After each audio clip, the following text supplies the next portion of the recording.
manifester la vie que tu mérites, renouer avec ton corps, faire la paix avec la nourriture, diffuser du sacré dans ta vie. Bienvenue sur le podcast Love and Magic. Je suis Léopoldine Wild, mindset coach spécialisée en manifestation, alimentation intuitive et féminin sacré. Le but de ce podcast est de te relier à cette puissante femme sauvage en toi, de la mettre en lumière pour que tu ne puisses plus détourner tes yeux d'elle et de te secouer parfois pour que tu agisses enfin pour toi. Si tu as envie d'être plus à l'écoute de toi, plus abondant financièrement, plus aligné avec ton âme, plus libre ou encore passer à ton prochain niveau de vie, tu es au bon endroit. Pense à ce podcast comme à ta dose d'amour et de magie hebdomadaire. Des outils, des ressources et des enseignements pour être, avoir et faire tout ce que ton cœur désire. On va avoir tellement de fun et de plaisir ensemble. Merci de ton écoute aujourd'hui et commençons. Bonjour à toutes. Aujourd'hui, j'accueille dans ce podcast Anne-Claire Méret.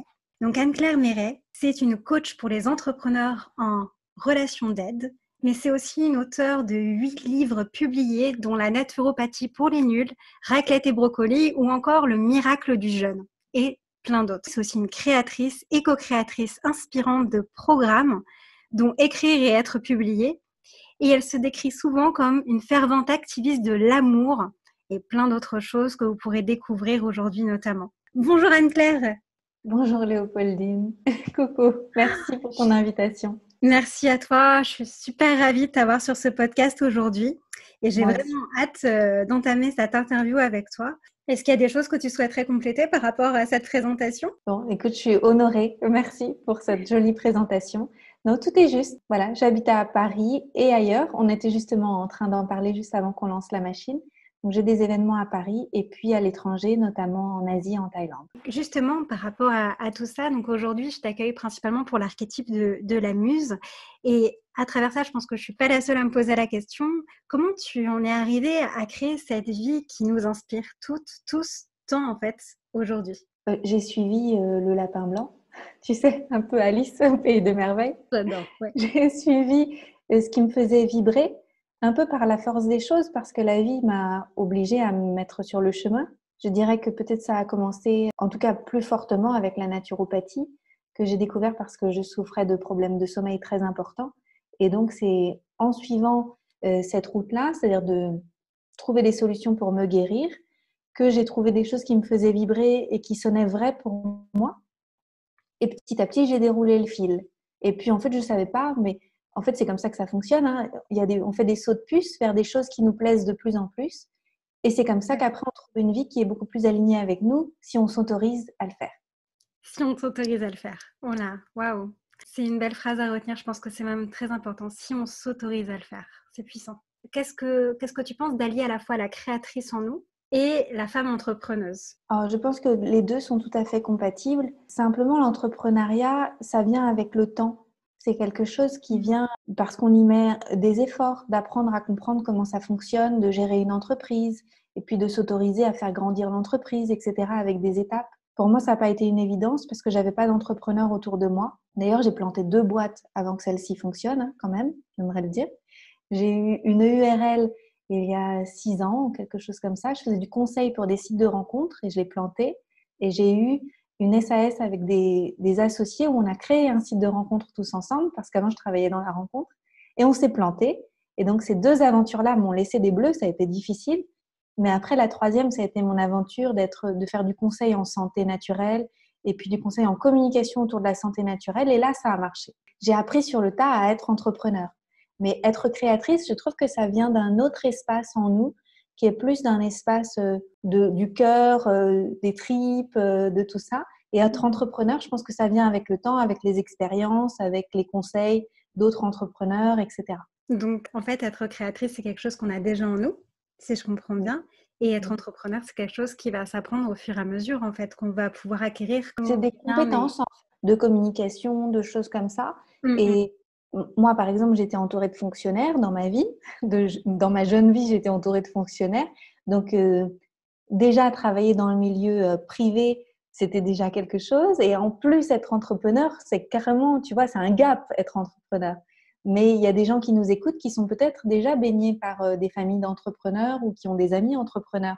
Et il faut se rapprocher des autres qui ont déjà vécu ça parce que tu vois, ils vibrent un certain courage, ils vibrent aussi une audace que ceux qui n'ont jamais été entrepreneurs ne vibrent pas parce qu'ils ne peuvent pas le comprendre, ils n'ont jamais eu à le vivre.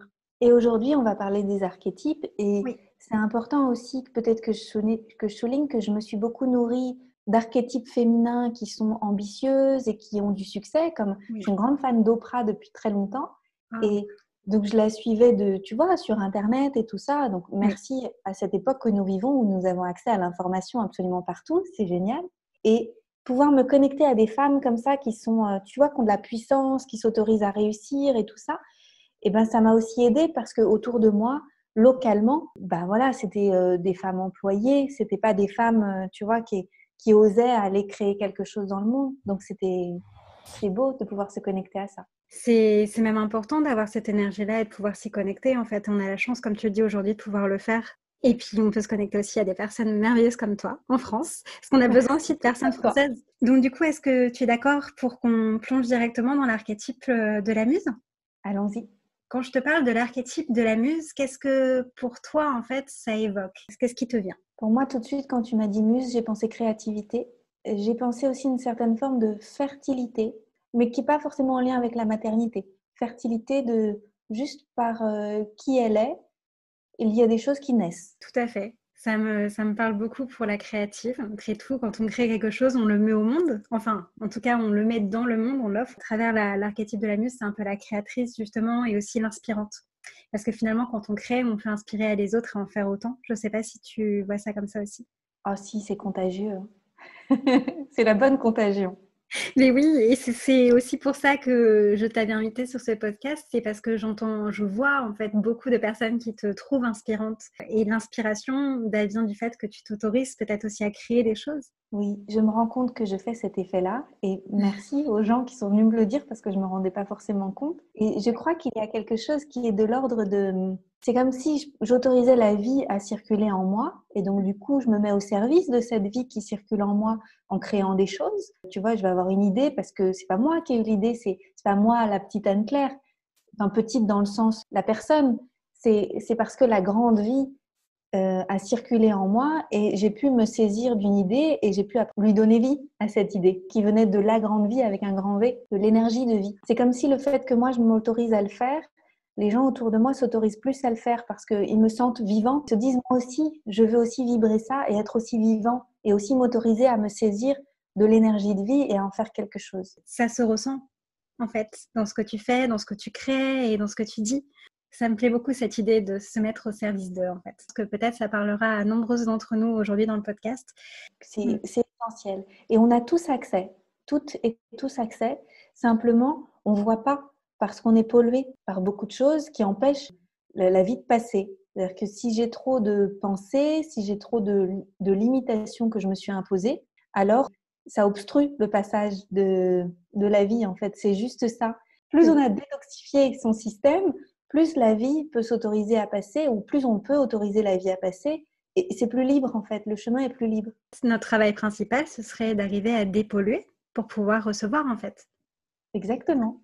Comment cette muse s'incarne dans ta vie au quotidien peut-être ou dans certaines parties de ta vie si tu souhaites t'en parler?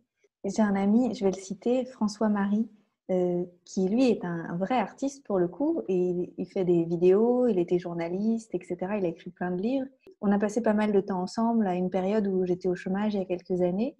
Et il me disait déjà, mais Anne-Claire, tu crées, tu es une artiste dans la vie. Et je ne me considérais pas vraiment comme une artiste, hein, mais après j'ai commencé à écrire des livres, etc. Et c'est là qu'il m'a vraiment redit ça. Il m'a dit, regarde, comme tu es une artiste dans ta vie. Et là, j'ai compris que c'était comme ça que ça se représentait, que c'était parce que je m'autorisais à peut-être créer mes propres règles et à créer ma vie. C'est comme ça, je dirais, que ça se représente dans ma vie, c'est cette capacité de création. Il se trouve que quand je me repose et que je suis parfaitement calme, par exemple, si je prends des jours de repos, c'est terrible parce que j'ai plein d'idées. Tu t'ouvres en fait. Comme je suis globalement, je dirais globalement assez bien dépolluée, plutôt tranquille, tu vois, à l'intérieur, dès que je m'arrête de travailler, de créer des choses qui sont prévues, tu vois, dès que je fais une pause, et ben il y a plein d'idées. Le flot de la vie est là en train de couler comme un malade, tu vois. Et je suis là en train de regarder les idées passer et je me dis, mais c'est génial. Et voilà, si ça peut être une illustration de ce qui se passe, c'est que la vie coule librement. Mais ça me parle totalement. J'ai remarqué aussi, je ne sais pas si ça a pu te parler, même quand on n'est pas forcément dépollué, qu'on a des moments clés où on a souvent plein d'idées qui coulent, typiquement sous la douche Oui, ou dans un bain, ça peut arriver aussi, oui. sur les toilettes. Au Très sauna aussi. bonne de génie, si je peux dire. Oui, exactement. Ou même quand on fait une activité qui est complètement à l'opposé de ce qu'on fait d'habitude. C'est pas surprenant. Moi, je vais aller faire du hula hoop ce week-end. Je pense que je vais avoir plein d'idées. C'est génial ça. Le hula hoop, c'est trop bien. Oui, je suis d'accord. Alors, j'ai une question à te poser par rapport justement toujours à cet archétype, à cette muse en fait intérieure. Comment est-ce que tu te la représentes? Que ce soit une déesse, un personnage peut-être connu ou non, ou même une personne. Alors, je l'imagine comme une femme libre, un peu solo. C'est marrant, un peu solitaire quand même. La muse, c'est-à-dire dans le sens, elle peut être sociable, mais Oui. pas attachée à des gens. Je la vois grande, ou en tout cas, elle est grande dans l'âme. Oui. Tu sais, les épaules bien ouvertes, la poitrine en avant, fière d'être qui elle est, sans crainte du regard des autres. Elle fait ce qu'elle veut parce qu'il y a du fun, parce qu'il y a de la joie et qu'elle elle suit ses envies. Dans ce sens, elle est très inspirante. C'est une belle représentation de la muse. J'ai envie de pousser un peu plus loin. Est-ce qu'il y a quelqu'un de connu qui pour toi la représente? Un personnage de conte ou un personnage film ou livre ou même encore une divinité qui selon toi pourrait la représenter? Ça pourrait être Elizabeth Gilbert. Je ne sais pas si tu la connais. Ah si, qui a écrit Mange Prième, hein, c'est bien ça? Exactement, qui a écrit Mange Prième, Big Magic, City of Girls. Voilà, des très beaux livres, qui est pour moi une femme inspirante, généreuse, libre, vulnérable, aussi toujours très vraie, très authentique dans ses partages. C'est vrai que c'est une magnifique muse et qui est une merveilleuse auteure, peut que transporter et nous inspirer en fait à vivre une vie toujours plus proche de notre cœur en fait. Oui. Et puis, j'avais une amie qui m'avait envoyé un texte de Elizabeth Gilbert il y a une dizaine d'années Oui. sur la brigade des temps. Et c'était un super beau texte à propos des femmes qui n'ont pas d'enfants. Et elle expliquait que de tout temps, il y avait toujours à peu près 10% de femmes qui n'avaient pas d'enfants, un peu partout dans le monde, dans toutes les tribus, dans les villages, dans les villes, un peu partout, c'est toujours un peu les mêmes statistiques, même si aujourd'hui les chiffres augmentent un peu parce qu'il y a des femmes qui décident de ne pas faire d'enfants pour ne pas augmenter la population. Et dans ce très joli texte, La Brigade des Tantes, elle honorait les femmes créatrices qui font autre chose de leur vie que de procréer. Elle honorait aussi cette posture de tante, d'être celle qui est là en plus de la mère, pour garder les enfants ou s'occuper d'eux si des parents disparaissent, etc. Et j'avais trouvé que ce texte était super beau sur cette puissance d'être femme sans enfanter, mais d'avoir quand même une place. Je pense que ça a dû m'aider aussi à me positionner. Il y a eu quelque chose. Je pense que le fait que mon amie m'envoie ce texte a dû m'être utile sur mon chemin. Le lien finalement, le fil rouge entre l'archétype de la muse et aussi l'archétype de la mère quelque part. On n'a pas besoin d'enfants de mettre au monde en fait. On met au monde différemment en tout cas, parce qu'on n'est pas obligé de mettre au monde un enfant en fait pour être une mère et pour créer. Exactement. Donc Oui. c'est beau ce que tu dis, c'est important aussi. J'en avais parlé il y a quelques mois sur les réseaux sociaux parce que j'avais été contactée par une assistante sociale qui faisait une enquête sur les femmes qui n'ont pas d'enfants. Et Oui. elle me posait des questions. Je sentais qu'elle cherchait quelque chose de la souffrance. Je lui dis, mais pourquoi vous me posez ces questions avec ce ton-là? Parce que je suis heureuse de la vie que je mène. Mais oui. Et bon, il se trouve que moi, je vis à Paris et ailleurs. Et puis, j'ai écrit des bouquins, etc. Je suis coach et je veux dire, j'ai fait des choix de vie qui me correspondent bien et je me sens épanouie. Elle avait interrogé beaucoup de personnes qui vivaient pas bien le fait de pas avoir d'enfants. J'avais trouvé ça bizarre rien que dans le ton de ces questions, elle partait déjà un peu perdante, tu sais, genre mais ça va et comment ça se passe avec vos proches, votre famille, etc. Mais c'est même pas la question en fait, c'est-à-dire que c'est la vie que je me suis choisie et je mets au monde bien d'autres choses. Et pour elle, dans sa posture, c'était même difficile à percevoir. Donc là, je me suis rendu compte qu'il y avait vraiment un gap et qu'il fallait aussi montrer plus de gens qui s'autorisent à créer des vies qui leur ressemblent plus ou différemment en fait. Et ça ne veut pas dire qu'un jour je ne serai pas mère, ça se trouve je le serai d'une façon ou d'une autre, mais c'est waouh, Je me suis dit quand même, on était en 2019, il y a encore du boulot à faire en termes de partage sur qui on est et de différents types d'épanouissement qu'on peut vivre dans la vie. Et puis l'image qu'on en a à travailler aussi, comme tu le dis, c'est vrai que partir directement avec un jugement, une idée toute faite de ce que la personne devrait ressentir, de ce qu'elle devrait être, alors que pas du tout. Finalement, toi, tu es heureuse de la vie que tu t'es créée et c'est le principal en fait, et montrer que c'est possible. Mais pour ça, il faut avoir le courage de s'interroger. Qu'est-ce qui me rend vraiment heureuse? C'est ça. Et pas juste, tu vois, le premier niveau de réponse un peu lisse. Oh, ce qui me rendrait vraiment heureuse, c'est un mariage et des enfants. Mais c'est peut-être le cas. Hein. Tu vois, c'est pas juste le premier niveau de réponse. Aller regarder derrière, qu'est-ce que ça représente pour moi d'avoir donné cette réponse-là, et voir encore l'autre niveau, et puis l'autre niveau, et puis l'autre niveau, et voir derrière, qu'est-ce qu'il y a. Aller chercher sa propre définition et non pas celle que la société ou notre culture peut nous montrer, nous imposer en fait. Oui, c'est ça. C'est un travail en fait tellement important et je pense que tu dois l'aborder dans tes coachings sûrement aussi, quelque Tout part. le temps.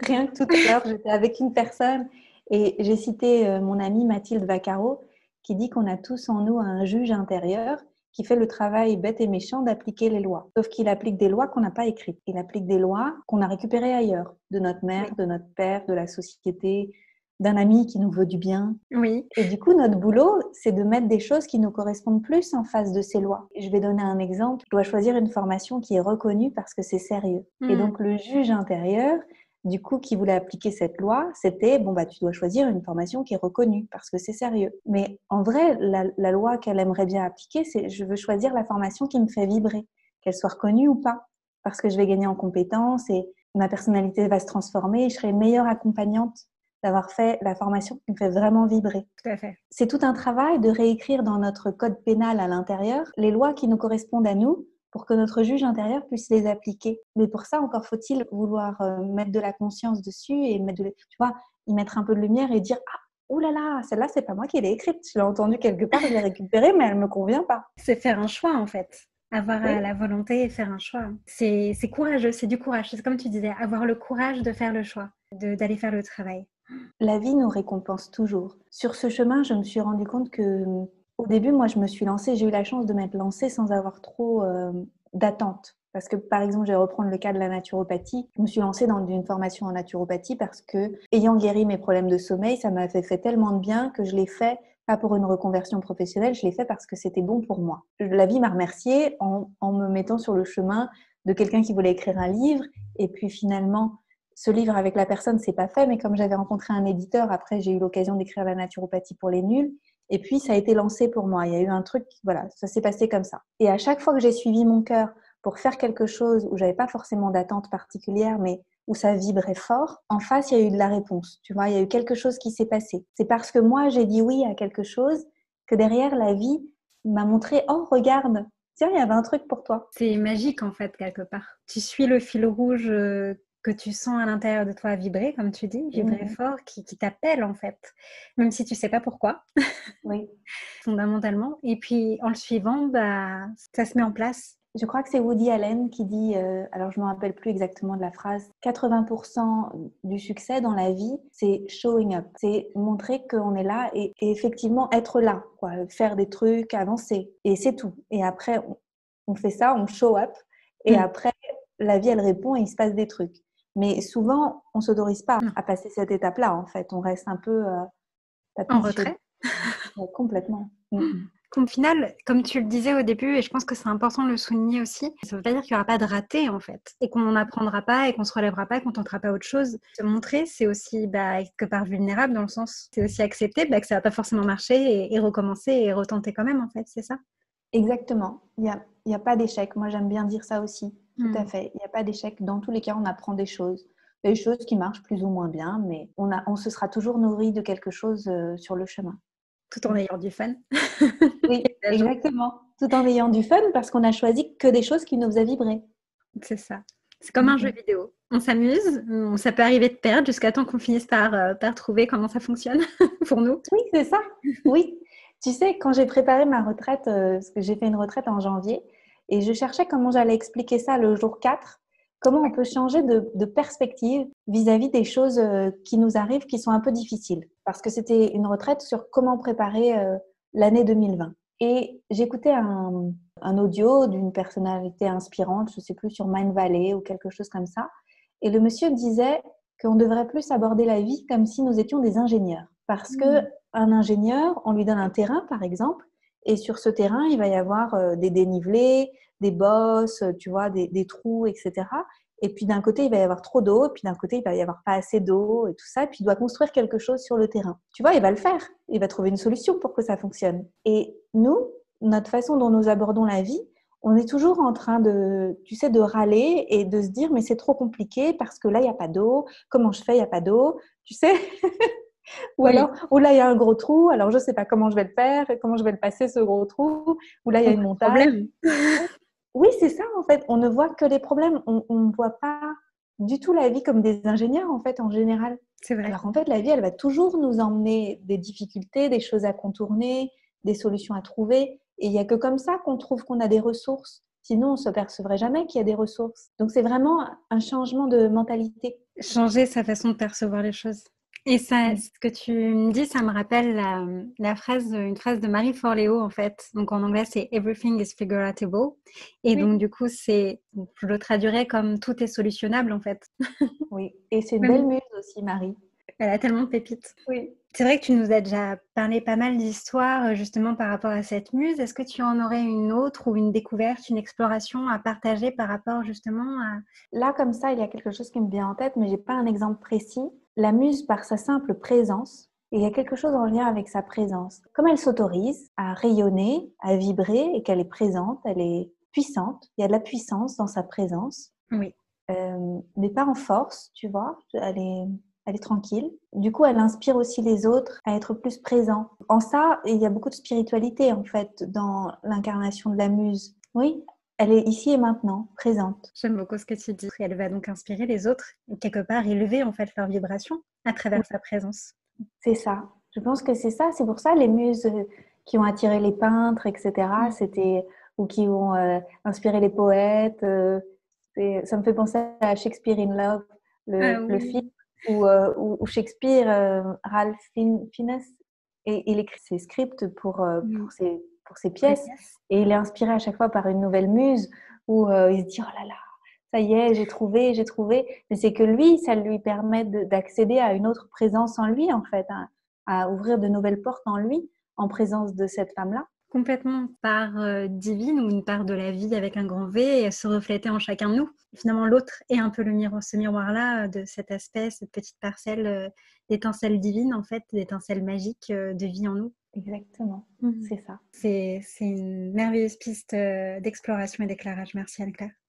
Merci à toi. Est-ce que tu aurais des pistes à nous proposer pour pouvoir l'incarner un peu plus selon toi au quotidien? Alors, je sais qu'on a parlé de dépoussiérer un petit peu les choses, d'aller faire de la place, mais est-ce qu'il y aurait peut-être d'autres choses? Oui, il y a une image peut-être qui peut nous aider toutes à être de meilleures muses, qui est, il y a quelques années, je me rappelle, j'étais très stressée de faire les bons choix. Tu sais, est-ce que je fais les bons choix? Est-ce que c'est la bonne route pour moi, etc. Et puis Mhm. quelqu'un m'avait donné cette image de, c'est pas la fleur qui court après l'abeille. La fleur se positionne et elle fleurit et puis tu vois, elle s'ouvre. Et puis après, l'abeille arrive à elle. Donc l'abeille sous forme, ça peut être un emploi, ça peut être une rencontre amoureuse, ça peut être l'abondance financière, peu importe ce que vous voulez voir derrière l'abeille. Mais en tout cas, on est très souvent dans notre société à courir après des choses qu'on cherche à l'extérieur.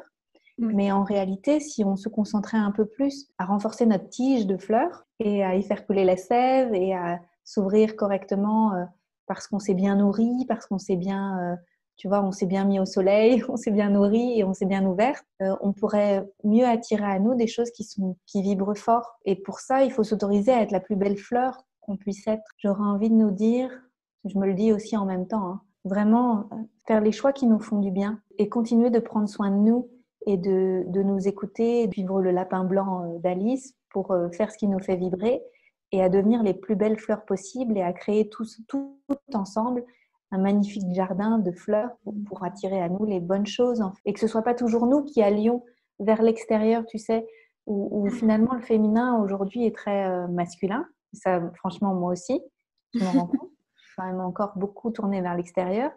Mais c'est finalement en se recentrant sur nous et sur notre intériorité qu'on change le monde. Quand tu dis d'aller suivre le lapin blanc, finalement, ça allait suivre un petit peu le lapin vers l'intérieur de nous, en fait, c'est ça? Oui, et pour suivre ce qui nous fait vibrer, il y a plusieurs pistes. Il y a d'abord soit suivre la joie. Par exemple, moi je sais que ma joie m'amène à danser plus, donc je vais aller danser plus. Là, le mois prochain, je vais à Amsterdam me former à un style de danse, voilà, ça me fait vraiment vibrer, donc je suis très contente de le faire. Et puis il y a aussi des choses qui sont plus en lien avec ce qui nous irrite, ce qui nous agace, etc. Et donc du coup, s'il y a des choses qui dans notre vie sont irritantes, parce que soit on a une douleur ou une peine ou quelque chose, tu vois, qui accroche, il faut s'en occuper. Donc, quand je dis suivre le lapin, c'est soit suivre la joie, parce que ça vibre fort, soit il y a quelque chose de constant qui se rappelle à nous tout le temps. Eh ben, il faut suivre aussi cette piste-là. C'est qu'il y a quelque chose ici qui a besoin d'être observé, qui a besoin d'être apaisé, qui va nous amener vers notre chemin de vie. Totalement. C'est hyper intéressant. Moi, j'aime beaucoup. Je pense que ça pourra apporter de grandes choses, même pour moi. Merci beaucoup, Anne-Claire. Est-ce que tu as quelque chose que tu souhaiterais ajouter par rapport à cette muse en nous ou même par rapport à tout ce qu'on a pu dire aujourd'hui? Je pense que c'est un travail individuel à faire sur soi, mais que le collectif aide beaucoup. Moi, comme tout à l'heure, je disais, je m'étais sentie beaucoup inspirée des personnes comme Oprah ou Elizabeth Gilbert, etc. Aujourd'hui, à mon niveau, j'aide aussi les personnes que j'accompagne en individuel et en fait, elles se rejoignent sur un groupe Facebook où elles se parlent ensemble et je vois la force du collectif et d'être ensemble sur le même chemin quand on est au même niveau d'évolution ou à peu près au même niveau de conscience et de travail sur soi. Et s'entourer de personnes qui font aussi ce chemin d'individualité et tu sais, de s'autoriser à être soi, etc. C'est précieux parce que souvent, autour de nous, les gens ne comprennent pas parce qu'on s'est lancé, parce que nous, ça nous faisait du bien et puis c'était l'heure pour nous. Nos frères et sœurs, nos parents, nos collègues, nos voisins, c'est pas forcément leur truc ou pas encore. Et parfois, on est tenté de laisser tomber parce qu'on se dit, mais en fait, on ne me comprend plus. Et puis, ça fait un trop gros décalage avec les autres. Et c'est là qu'il faut s'entourer de personnes qui vivent les mêmes choses que nous. Et donc, pour ça, moi, j'ai fait beaucoup de travail sur moi et beaucoup de travail, notamment en groupe. Je me suis formée, je me suis rendue dans des retraites, je me suis rendue dans des formations et je me suis rendu compte qu'on était vraiment très nombreux à faire ce chemin de devenir des fleurs et de se rapprocher des personnes qui le font, ça change tout. Parce que si tu t'autorises, je m'autorise, on s'autorise et c'est très puissant et ça va plus vite. C'est vrai que l'énergie de groupe, je pense qu'il n'y a rien de plus puissant au monde parce que seul, on peut faire de grandes choses, mais ensemble, j'y crois très fort, on avance 1000 fois plus vite en fait et surtout avec une énergie décuplée. Oui. Donc, aller chercher peut-être dans sa ville, autour de soi, s'il y a des choses qui se font, que ce soit comme ce dont tu parlais parfois sur tes réseaux sociaux, des cercles de pardon, des cercles en règle générale, sur des sujets qui nous font vibrer, et avec des personnes voilà, qui ont envie de partager, qui ont envie de travailler sur elles. Exactement. Et puis maintenant, en fait, il y a des trucs un peu partout. C'est plus du tout réservé aux grandes villes. En fait, dans toutes les villes, il y a des choses. Et même s'il n'y a pas grand-chose près de chez vous, créez-le. Oui, quand on ne le trouve pas, on le crée. Parce que moi, j'organise des événements depuis longtemps maintenant, des networking naturaux à Paris. Que j'y Oui. sois ou que j'y sois pas, le networking continue. Et tu m'avais écrit et tu m'avais dit, il n'y en a pas. Est-ce qu'on peut le faire? Mais bien sûr, en fait. Et c'est exactement ce genre d'initiative qu'il faut encourager. C'est-à-dire que les rassemblements, se rassembler autour d'une passion commune, de ce qui nous fait vibrer et inviter les gens à vibrer avec nous, avec ce qui nous fait vibrer, c'est là, en fait, que ça se trouve. C'est là qu'on peut commencer à créer le champ où les fleurs s'épanouissent.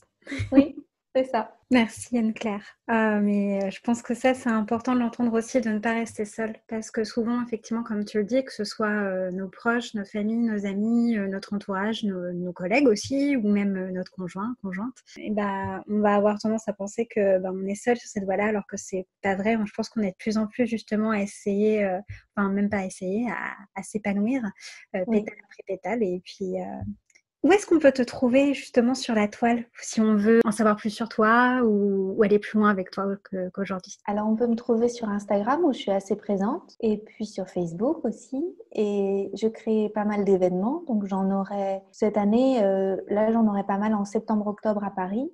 Et puis, j'ai une retraite de prévue aussi au mois d'août qui va être bientôt publiée. Donc, je pense que quand le podcast sortira, la retraite sera déjà sur mon site internet. Et en individuel, par contre, j'accompagne uniquement en individuel les personnes qui aident les autres. Donc, des personnes qui sont thérapeutes, naturopathes, etc. Et en groupe, en collectif, dans les ateliers, etc. Suivant les thèmes des ateliers, c'est accessible à tous et à toutes. Merci. Donc, comme ça, on peut être retrouvé donc, sur ton site internet AnneClaire-Méret.com, tout simplement. Parfait. Merci à toi. Et sur Instagram, à Anne-Claire Méret aussi? Oui, Anne-Claire Méret. Oui, il doit y avoir un tiret bas, mais on me trouve assez facilement. Merci pour ton invitation. Merci à toi. Merci d'avoir écouté l'épisode de cette semaine. Si tu as aimé cet épisode, tu peux laisser une appréciation sur iTunes, laisser un commentaire ou même le partager pour soutenir mon travail. Si tu ne me suis pas encore sur les réseaux sociaux, tu peux retrouver encore plus d'inspiration sur Instagram en me suivant à @leopoldinwild ou en visitant mon site www.leopoldinwild.com. Je t'envoie plein d'amour, de magie, de joie et j'ai tellement hâte de te retrouver pour le prochain épisode.